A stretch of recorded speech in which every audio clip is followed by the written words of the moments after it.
Hello बच्चों, आप सभी का स्वागत है हमारे चैनल में। हम लोग पिछले क्लास में पढ़ रहे थे वर्ण विचार। वर्ण विचार के अंतर्गत हम लोगों ने पढ़ा था कि वर्णों को कैसे, जो हमारी जो हिंदी वर्णमाला है उसमें वर्णों को कैसे बांटा गया है। मुख्यतः कितने तरह के वर्ण होते हैं, ये सारी हमने पढ़ा था। हमने ये भी पढ़ा था पिछले क्लास में कि उच्चारण के आधार पर हम वर्ण के कितने प्रकार पढ़ते हैं, लिखने के आधार पर वर्ण के कितने प्रकार पढ़ते हैं। जैसे मैंने आपको बताया था कि वर्णों की संख्या कुल हम लोग 55 पढ़ते हैं, तो 55 जो है वर्णों की संख्या वो हम उच्चारण के आधार पर पढ़ते हैं। उच्चारण जब हम करते हैं तो, और 52 जो है हमारा वर्ण का जो हिंदी वर्णमाला के अंदर है, वो कुल हम लोग 52 वर्ण को लिखते हैं। तो आज हम उसी क्रम में आगे बढ़ते हैं और सबसे पहले हम वर्ण के प्रकार पे हम मुख्यतः सबसे पहले मैंने आपको बताया था कि स्वर वर्ण और व्यंजन वर्ण, जिसको वर्ण की जो पूरी हिंदी वर्णमाला में जिसको बांटा गया है, तो मुख्यतः पहले हम लोग स्वर वर्णों को पढ़ते हैं। तो आज का टॉपिक हमारा है स्वर वर्ण।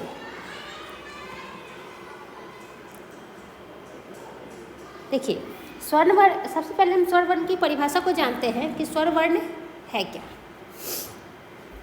स्वर वर्ण उन वर्णों को कहते हैं जिनका उच्चारण बिना किसी अन्य वर्ण की सहायता से अर्थात स्वतः होता है।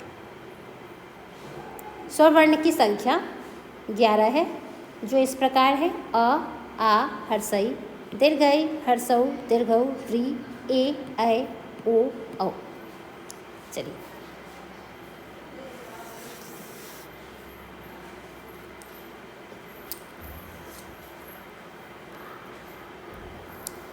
स्वर वर्ण की परिभाषा में हम लोग क्या कहते हैं कि इनका उच्चारण, इन वर्णों का उच्चारण जो है वो बिना किसी की सहायता से होता है, अर्थात ये स्वतः होता है, अपने आप होता है। इसमें किसी भी अन्य वर्ण की सहायता लेनी नहीं पड़ती है। ये 11 है इनकी संख्या, और किस प्रकार है ये भी यहाँ पे हम लोगों ने देखा।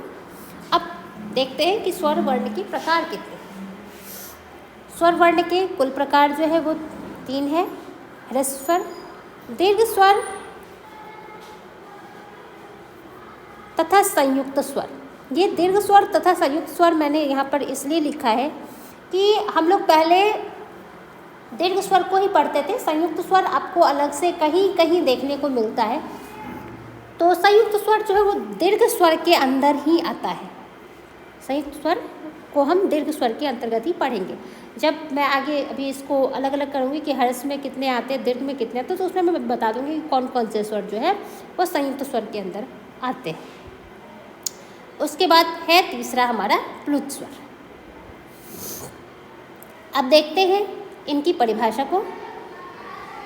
स्वरों के भेद को उच्चारण में लगने वाले समय के आधार पर वर्गीकृत किया गया है। स्वर वर्ण जो है उसको कैसे वर्गीकृत किया गया, उसको 3 भाग में बांटा तो गया, लेकिन कैसे बांटा गया? उच्चारण में लगने वाले समय के आधार पर। किसके आधार पर? उच्चारण में लगने वाले समय के आधार पर वर्गीकृत किया गया है, जिसमें पहला होता है ह्रस्व। अब देखिए, समय जिस वर्ण के उच्चारण में, जिन स्वर वर्णों के उच्चारण में कम समय लगता है उसको हम ह्रस्व स्वर कहते हैं। इसकी परिभाषा में हम देख सकते हैं कि जिन स्वरों के उच्चारण में सबसे कम समय लगता है उन्हें हम ह्रस्व स्वर कहते हैं। और इसके अंतर्गत कौन कौन से आते हैं? अ, हर्षई, हर्षऊ, री। उसके बाद है हमारा दीर्घ स्वर। अब देखिए, दीर्घ स्वर जो है, दीर्घ का मतलब ही होता है बड़ा, तो बड़ी चीज़ें करने में तो ज़्यादा समय लगता है।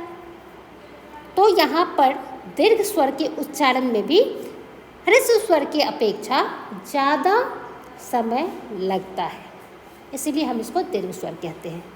अब देखिए, इसकी परिभाषा अगर हम पढ़ लें तो इस प्रकार है कि जिन स्वरों के उच्चारण में ह्रस्व स्वर से 2 गुना समय लगता है, उन्हें दीर्घ स्वर कहते हैं। और वो इस प्रकार है आ, दीर्घ ई, दीर्घ ऊ। अब देखिए एक लाइन मैंने यहाँ पर जोड़ा है, एक वाक्य है, आप देखिएगा इसको ध्यान से। दीर्घ स्वर की श्रेणी में संयुक्त स्वर भी आते हैं। ये जो संयुक्त स्वर है वो किसकी श्रेणी में आते हैं? वो दीर्घ स्वर के ही श्रेणी में आते हैं। अब भाई इसको संयुक्त स्वर क्यों कहते हैं? क्यों कहते हैं? क्योंकि संयुक्त का मतलब होता है जुड़कर रहना, है ना, मिला हुआ। तो कोई भी चीज़ मिलेगा तभी जब वो 2 होगा। तो इसके नाम से ही ये जाहिर है कि ए, ऐ, ओ, औ ये जो है संयुक्त स्वर मैंने इसको कहा है। तो क्यों कहा है? क्योंकि इन स्वरों के अंदर, ये जो स्वर वर्ण है इनके अंदर 2 स्वर मिलते हैं। 2 स्वर मिलकर संयुक्त स्वर बने हैं। जैसे ए, अ और आ को मिलकर बने हैं, ऐ, अ और ए को मिलकर बने हैं, ओ, आ और हर्षव को मिलाकर ओ बन गया, अ और ओ को मिलाकर औ बनते हैं। इस तरह से हम देखते हैं कि इन चारों स्वर वर्णों के अंदर जो है 2 स्वरों का मेल हमको देखने को मिलता है। इसलिए हम इन्हें संयुक्त स्वर भी कहते हैं। और संयुक्त स्वर को हम दीर्घ स्वर के श्रेणी में ही रखते हैं।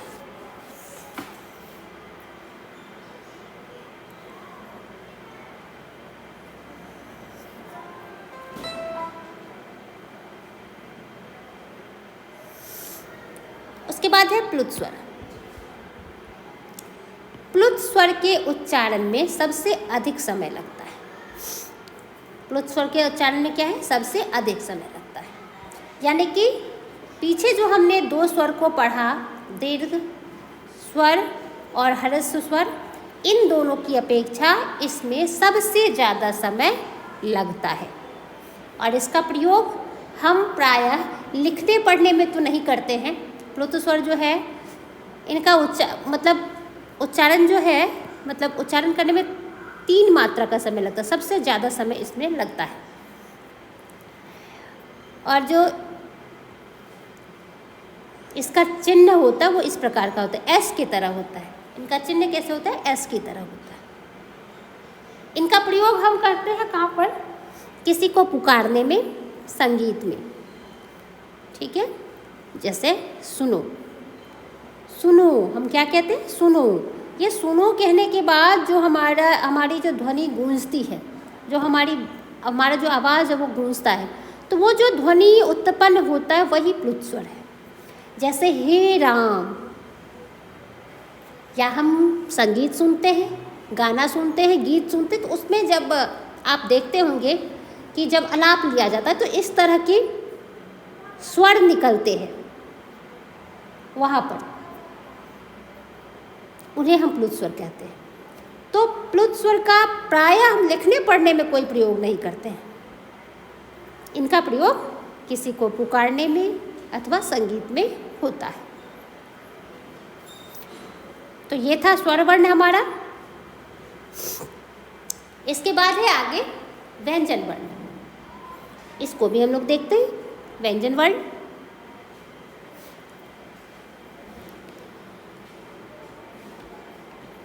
देखिए, व्यंजन वर्ण की परिभाषा को सबसे पहले हम देखते हैं। व्यंजन वर्ण वे हैं जिनका उच्चारण स्वर वर्णों की सहायता से होता है। प्रत्येक व्यंजन वर्ण के उच्चारण में अ की ध्वनि छिपी रहती है। हम लोग स्वर में क्या पढ़ते थे? स्वर में हम लोग पढ़े थे कि उनका उच्चारण स्वतः होता है, उनमें किसी भी अन्य वर्ण की सहायता नहीं लेनी पड़ती है। लेकिन जब हम व्यंजन वर्ण को पढ़ते हैं, व्यंजन वर्ण का उच्चारण करते हैं, तो उसमें क्या है? स्वर वर्ण की सहायता लेनी पड़ती है। मतलब हर एक व्यंजन वर्ण में जितने भी व्यंजन वर्ण हैं उस सब के अंदर स्वतः ही आपको स्वर की मात्रा माफ़ कीजिएगा, स्वर वर्ण आपको दिखाई देंगे। जैसे क, आप क का उच्चारण करते हैं तो क के साथ अ भी आता है। अगर हम यहाँ पर देख रहे कि पूरा क है हमारा, ठीक, अगर इस क से उसकी मात्रा यानी कि उसका जो स्वर निकाल ले, मात्रा नहीं कहेंगे उसको, स्वर कहेंगे, अगर हम इस क से उसका स्वर निकालें तो ये क आधा पड़ जाएगा। और आधे व्यंजन को हम हलंत से दिखाते हैं। जब भी व्यंजन आधा होता है उसको हम कैसे हलंत से दिखाते हैं। तो क के अंदर हमें किस प्रकार अ मिलता है यहाँ हम देख सकते हैं। क हलंत और अ ये दोनों पूरा मिलकर पूरा करते हैं क को। इसी तरह ख का होता है, इसी तरह अन्य व्यंजन वर्ण को हम पढ़ते हैं। हम अगर आधा क लिखते हैं, जैसे कभी कभी हम लोग आधा क लिखते हैं, या क में हलंत, इन दोनों का मान एक ही होता है, दोनों एक है, बराबर है। आधा क लिखे या क में हलंत लिखे, कहने का मतलब ये क अभी पूरा नहीं है, ये स्वर के साथ नहीं है। इसका उच्चारण अगर हमें पूरा करना है तो इसको स्वर के साथ करना ही पड़ेगा। अगर हमारे पास स्वर की मात्रा नहीं होती है तो स्वतः ही हम अ लगाते हैं उस पर। अगर हम ये जब भी हम व्यंजन वर्ण लिखते या पढ़ते हैं तो जब हम मात्रा वाले स्वर वर्णों को देखते हैं तो वहाँ पर क्या होता है कि स्वर का रूप बदल जाता है। स्वरों का क्या होता है, रूप बदल जाता है। क्योंकि हम जानते हैं कि जितने भी 11 स्वर वर्ण हैं उसमें सिर्फ अ को छोड़कर बाकी सभी वर्णों की अपनी मात्रा है, उनका जो है रूप बदलता है। सभी वर्णों की क्या है, मात्रा है। इस प्रकार हम देखते हैं सबकी मात्रा है ना।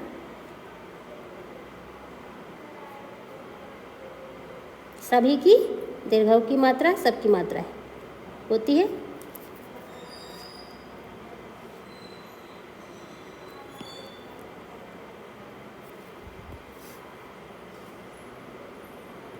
दीर्घऊ की मात्रा,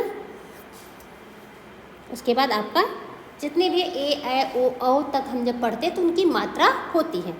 जब इनका प्रयोग हम किसी भी शब्द के अंदर व्यंजन स्वर के साथ करते हैं तो हम मात्राओं का प्रयोग करते हैं। वहाँ पर हम क्या करते हैं, मात्राओं का प्रयोग करते हैं। जैसे हमें लिखना है किताब, मान लीजिए हमें किताब लिखना है तो यहाँ पे क में आप क्या देखते हैं, क में हर्षिकार की मात्रा को देते हैं। हम सीधा सीधा ई वर्ण का प्रयोग नहीं करते, ठीक है। तो यहाँ पर क्या है, क में हर्षिकार लगाएंगे तो इस तरह से लगाएंगे। चलिए ये बातें हो गई। मात्राओं को हमने देखा। अब है आगे व्यंजन वर्ण की संख्या कितनी है। तो व्यंजन वर्ण की जो संख्या है वह है 33 और को बांटा गया है 3 प्रकार में। 3 अलग अलग इनके प्रकार होते हैं। पहला है स्पर्श व्यंजन,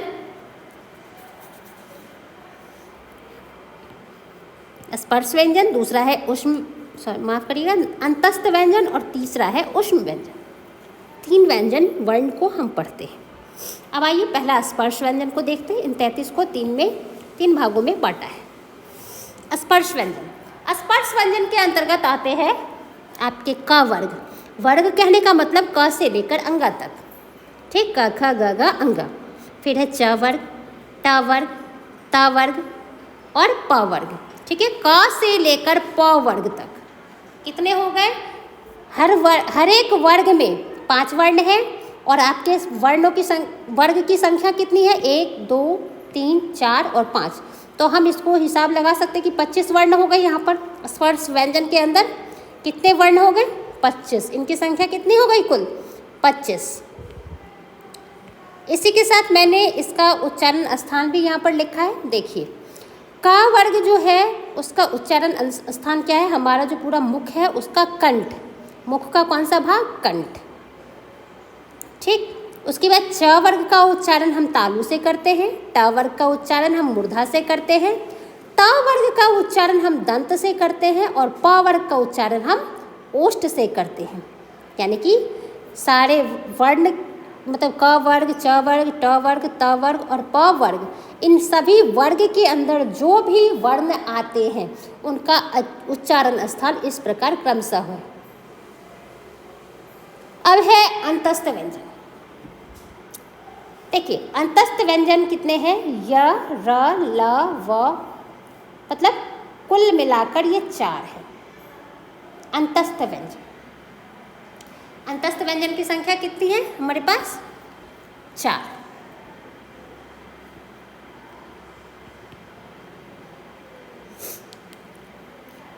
अंतस्थ व्यंजन के लिए हम कहते हैं कि ये जो य, र, ल, व है,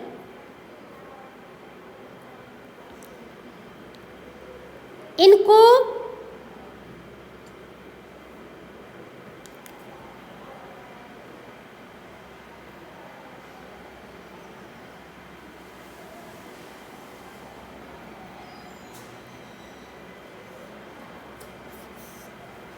इन वर्णों का, ये जो अंतस्थ व्यंजन है, व्यंजन वर्ण है, इनका उच्चारण स्वर और व्यंजन के बीच में होता है। इनका उच्चारण क्या है, ये स्वर और व्यंजन के बीच के वर्ण माने जाते हैं। इन वर्णों को हम अर्धस्वर के नाम से भी जानते हैं। इन व्यंजनों का उच्चारण में जीभ, तालु, दांत और होठ का परस्पर सटना होता है। य, र, ल, व, ये जो अंतस्थ व्यंजन है, ये मुख के पूरे अंदर के जो भाग है वो आपस में सटते हैं, इसलिए इनको अंतस्थ व्यंजन के नाम से जाना जाता है। इनको हम अर्धस्वर भी कहते हैं। क्यों कहते हैं, क्योंकि इनको जो है ना ही स्वर पूरी तरह से, इसको स्वर की कैटेगरी में तो ये है ही नहीं, लेकिन पूरी तरह से इसको व्यंजन की कैटेगरी में भी नहीं रखा गया। ठीक है, इनको स्वर और व्यंजन के बीच का वर्ण मानते हैं। अंतस्थ व्यंजन के बाद है हमारा ऊष्म व्यंजन।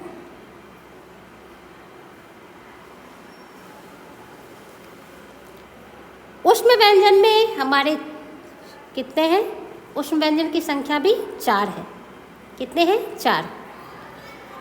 हम देख रहे हैं 4 है, ऊष्म व्यंजन की संख्या भी 4 है।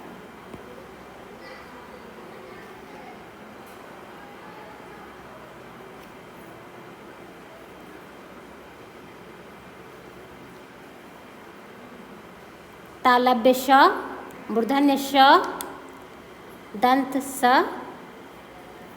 और ह, ये ऊष्म व्यंजन है। देखिए इसकी परिभाषा में हम कहते हैं कि जिनका उच्चारण एक प्रकार की रगड़ से उत्पन्न गर्म वायु से होता है। इनका उच्चारण क्या होता है, जब भी हम इन चारों व्यंजन का उच्चारण करते हैं तो हमारे मुख के जो भाग हैं जहाँ से हम इनको उच्चारित करते हैं वो आपस में रगड़ने के बाद एक तरह का गर्म वायु उत्पन्न करते हैं और तब जाकर इनका उच्चारण होता है। तो यही गर्म वायु उत्पन्न होने के कारण इसका नाम है ऊष्म व्यंजन। ऊष्म का मतलब ही होता है गर्मी, ऊष्मा। तो इस तरह से हमने देख लिया कि व्यंजन के कुल कितने व्यंजन वर्ण के अंदर कुल कितने वर्ण आते हैं, इनको हमने पढ़ा, इनके भेद, इनके प्रकार सब हमने पढ़ा इस क्लास में। आज की कक्षा में इतना ही। आगे की कक्षा में मैं इससे आगे आपको मतलब जो क्या कहते हैं उसको वर्ण विच्छेद, मैं वो करना आपको सिखाऊंगी। इसके बाद के क्लास में हम लोग वर्ण विच्छेद सीखेंगे। आज के लिए इतना।